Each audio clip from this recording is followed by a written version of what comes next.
Hello viewers, আশা করি সবাই অনেক ভালো আছেন। কলেজ লাইফ থেকে শুরু করে চাকরি জীবনে, রাজনৈতিক প্রয়োজনে, এমনকি বিয়ের জন্য বিভিন্ন সময় আমাদের সিভি লিখতে হয়।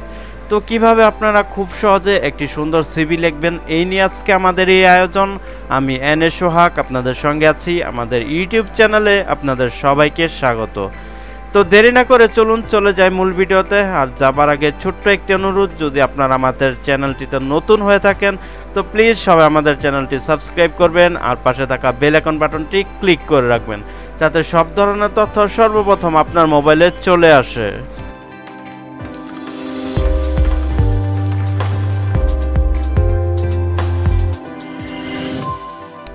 প্রিয় বন্ধুরা, প্রথমে আমরা সংক্ষিপ্তভাবে জেনে নেই সিভি কি। সিভি এর পূর্ণাঙ্গ রূপ হচ্ছে কারিকুলাম ভিটা।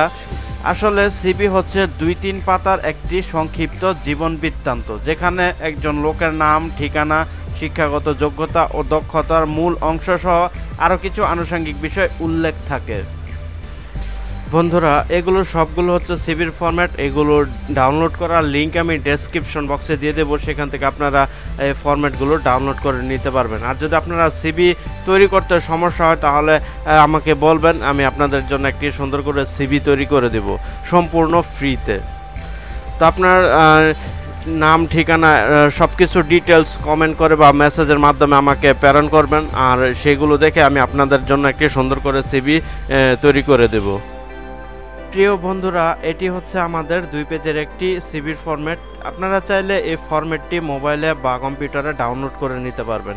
তার লিঙ্ক আমি ডেসক্রিপশন বক্সে দিয়ে দেবো, সেখানে ক্লিক করলে আপনাদের ফাইলটি অটোমেটিক ডাউনলোড হয়ে যাবে।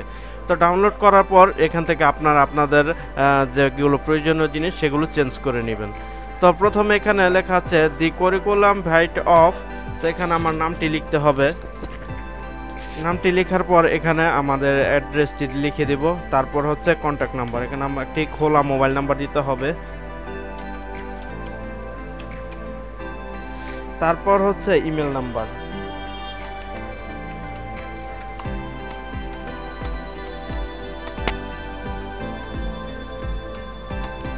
তো এখানে আমার ইমেল নাম্বারটি দিয়ে দিলাম। এখানে আপনারা আপনাদের ইমেল নাম্বারটি দিয়ে দিবেন।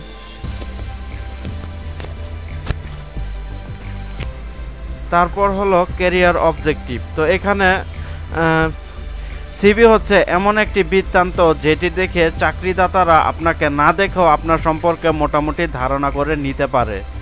সিভির প্রত্যেকটি অংশ লেখার সময় অবশ্যই ভালো করে খেয়াল রাখতে হবে, যাতে সিভির কোনো অংশ বর্ণনা অধিক লম্বা না হয়ে যায়। আপনি এমন শব্দ ব্যবহার করবেন যাতে অল্প শব্দে বেশি কথা বোঝানো যায়। বেশি কথা বোঝানোর জন্য সর্বোচ্চ 3 থেকে 4 লাইনের মধ্যে পুরো ব্যাপারটা বুঝিয়ে বলতে হবে। তাছাড়া অল্প লেখায় বেশি বুঝতে পারলে চাকরিদাতা আপনাকে বুদ্ধিমান হিসাবে গণ্য করে নেবে। তো ক্যারিয়ার অবজেক্টিভ এর মানে হচ্ছে আপনি যে পদে চাকরির জন্য আবেদন করছেন সেই পদে চাকরিতে নিয়োগ দেওয়া হলে আপনি কিভাবে নিজের কাজ এবং দায়িত্ব পালন করবেন, এখানে সেটা সংক্ষিপ্তভাবে লিখে দিবেন। তো আমি আমার মতন করে লিখে দিয়েছি, চাইলে আপনি এটাও দিতে পারেন বা আপনাদের মতন করে কয়েকটি লাইনও অ্যাড করে নিতে পারেন। তারপর হচ্ছে পার্সোনাল ডিটেলস, নেম। এখানে আপনার নামটি লিখবেন, আপনার সার্টিফিকেটে যে নামটি লেখা আছে ঠিক সেই নামটি লিখবেন। অনেকের নাম সার্টিফিকেটে একরকম থাকে, জন্ম নিবন্ধনে এনআইডির মধ্যে আরেক নাম থাকে। তো যেহেতু আপনার সার্টিফিকেটগুলো শো করতে হবে, তার জন্য আপনার সার্টিফিকেট অনুযায়ী নামটা লিখতে হবে। তারপর হচ্ছে ফাদার নেম, আপনার পিতার নামটি এখানে লিখে দিবেন। তো আমি আমার মতন করে লিখেছি, আপনারা আপনাদের মতন করে লিখে নেবেন। তারপর হচ্ছে মাদার নেম, আপনারা আপনার মায়ের নাম লিখে নেবেন।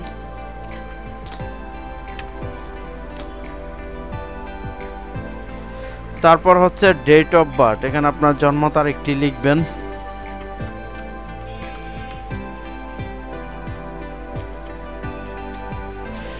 তারপর হচ্ছে প্রেজেন্ট অ্যাড্রেস। তারপর হচ্ছে পার্মানেন্ট অ্যাড্রেস। এখানে যদি আপনার ঠিকানা একই রকম হয়ে থাকে তাহলে এটাই কপি করে দিতে পারেন, আর যদি অন্যরকম হয় তাহলে সেটা আপনারা লিখে দেবেন। তারপর হচ্ছে ন্যাশনালিটি, বাংলাদেশি। তারপর হচ্ছে religion, Islam. Marital status, unmarried. তারপর হচ্ছে হাইট, আপনার উচ্চতা কতটুক সেটা দিবেন। তারপর হচ্ছে ওয়েট, আপনার ওজন কতটুক সেটা দিবেন। তারপর হচ্ছে ব্লাড গ্রুপ, আপনাদের ব্লাড গ্রুপটি দিয়ে দিবেন। তারপর হচ্ছে জেন্ডার, আপনি মেল হলে মেল আর ফিমেল হলে ফিমেল দিবেন। তো পার্সোনাল ডিটেলস এটা কমপ্লিট, ভুল যাতে না হয় সেটা একবার চেক করে নেবেন। তারপর আমরা নিচে চলে আসি। নিচে দেখেন এখানে দ্বিতীয় নাম্বার পেজটি academic career, name of exam, তারপর ডিপার্টমেন্ট, পাসিং ইয়ার, বোর্ড, আর তারপর রেজাল্ট। তো এখানে লিখলাম এসএসসির আপনার গ্রুপটি লিখবেন, আমি আমার গ্রুপটি লিখে দিচ্ছি। তারপর পাসিং ইয়ার, তারপর বোর্ড, আপনি যে বোর্ডের থেকে পাস করেছেন সেই বোর্ডটি লিখবেন। তারপর আপনার রেজাল্ট কত পয়েন্ট পেয়েছেন সেই পয়েন্টটি এখানে লিখতে হবে। তারপর হচ্ছে এইচএসসি,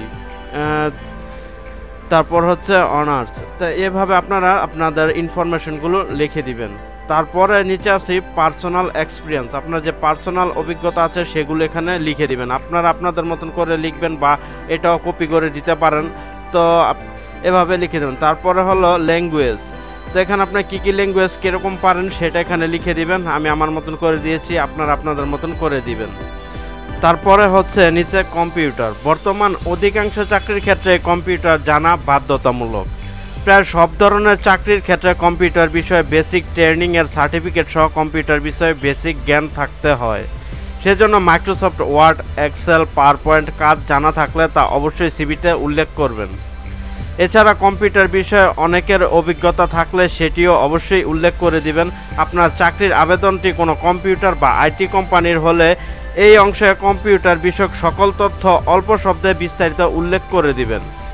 তারপর হচ্ছে রেফারেন্স, আপনার সম্পৃক্ত যে কলেজ বা বিশ্ববিদ্যালয় হতে লেখাপড়া শেষ করেছেন সেই কলেজের শিক্ষকরা ভালো রেফারেন্স হিসাবে কাজ করেন, কারণ সর্বশেষ শিক্ষা প্রতিষ্ঠানের শিক্ষকরা আপনাকে ভালোভাবে চিনে এবং জানে।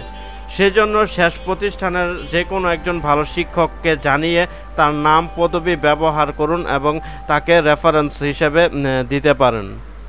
তারপর হচ্ছে ডিক্লারেশন, সিভিতে যুক্ত আপনার সব তথ্য সঠিক ও নির্ভুল তার সাপেক্ষে আপনাকে অবশ্যই অঙ্গীকার দিতে হবে। কাজে সিভি দাখিল করার পূর্বে বারবার সকল তথ্য ভালোভাবে যাচাই করে নেবেন। ভুল তথ্যের কারণে আপনার সিভির বাতিল হিসেবে গণ্য হবে।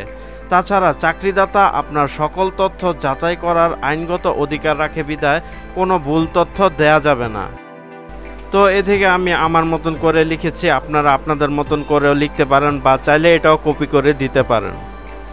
তারপর হচ্ছে সিগনেচার, তো এখানে নিচে আমার নামটি লিখে দিলাম, তারপর উপরে কলম দিয়ে একটি সিগনেচার দিয়ে সিভিটি দাখিল করতে হবে। তো এইভাবে লেখা হয়ে গেলে আপনারা ভালো করে সিভিটি একবার চেক করে নেবেন। চেক করার পর এখানে একটি ছবির বক্স করে দিতে পারেন, বা আপনি যদি অনলাইনে ইমেলের মাধ্যমে সিভি প্রেরণ করেন তাহলে এখানে ছবিটির সরাসরি অ্যাটাচ করে দিতে পারেন। তো কী ধরনের ছবি দিতে হবে, যে ছবি আপনার চেহারা বোঝা যায় এমন যে কোনো ছবি সিভিতে ব্যবহার করবেন। ছবিতে অবশ্যই সদ্য তোলা হতে হবে, ছবি চশমা ছাড়া পরিপাটি পোশাক এবং চুল গোছানো অবস্থায় তুলবেন, কারণ ভালো ছবি আনার উত্তম মন মানসিকতায় পরিচয় বহন করে। তারপর যদি আপনারা সিভিটি অনলাইনে ইমেলের মাধ্যমে প্রেরণ করতে চান তাহলে অবশ্যই ছবি অ্যাটাচ করে ফাইলটি পিডিএফ করে নেবেন, কেননা আপনার যেখানেই করছেন মোবাইলে বা কম্পিউটারে, তো আপনি যেখানে প্রেরণ করবেন তার কম্পিউটারে বা তার মোবাইলে সাপোর্ট নাও করতে পারে, ফন্টগুলো এলোমেলো হয়ে যেতে পারে। তার জন্য আপনাকে পিডিএফ করে দিতে হবে, এটা মনে রাখতে হবে। আপনি যদি ইমেলের মাধ্যমে সিভি প্রেরণ করেন তাহলে অবশ্যই ফাইলটি আপনাকে পিডিএফ করতে হবে। আর যদি আপনি সরাসরি ডাক যোগাযোগে বা সরাসরি দেন তাহলে আপনাকে প্রিন্ট করে এখানে 2 কপি বা 4 কপি ছবি স্টাপলার করে অ্যাটাচ করে দিতে হবে। তো প্রিয় বন্ধুরা, আপনাদের যদি সিভিটি লিখতে সমস্যা হয় তাহলে আমাকে বলবেন, আপনাদের জন্য সুন্দর করে একটি সিভি তৈরি করে দেব সম্পূর্ণ ফ্রিতে। তো ভিডিওটি ভালো লাগলে একটি লাইক দিবেন এবং বন্ধুদের মাঝে শেয়ার করবেন। আর আমাদের চ্যানেলটিতে নতুন হয়ে থাকলে তো প্লিজ সবাই আমাদের চ্যানেলটি সাবস্ক্রাইব করবেন আর পাশে থাকা বেল আইকন বাটনটি ক্লিক করে রাখবেন, যাতে সব ধরনের তথ্য সর্বপ্রথম আপনার মোবাইলে চলে আসে। তো ধন্যবাদ সবাইকে আপনাদের মূল্যবান সময় নষ্ট করে আমাদের ভিডিওটি দেখার জন্য। আবার দেখা হবে নেক্সট কোনো ভিডিওতে, ততক্ষণ সবাই সুস্থ থাকবেন, ভালো থাকবেন, খোদা হাফেজ।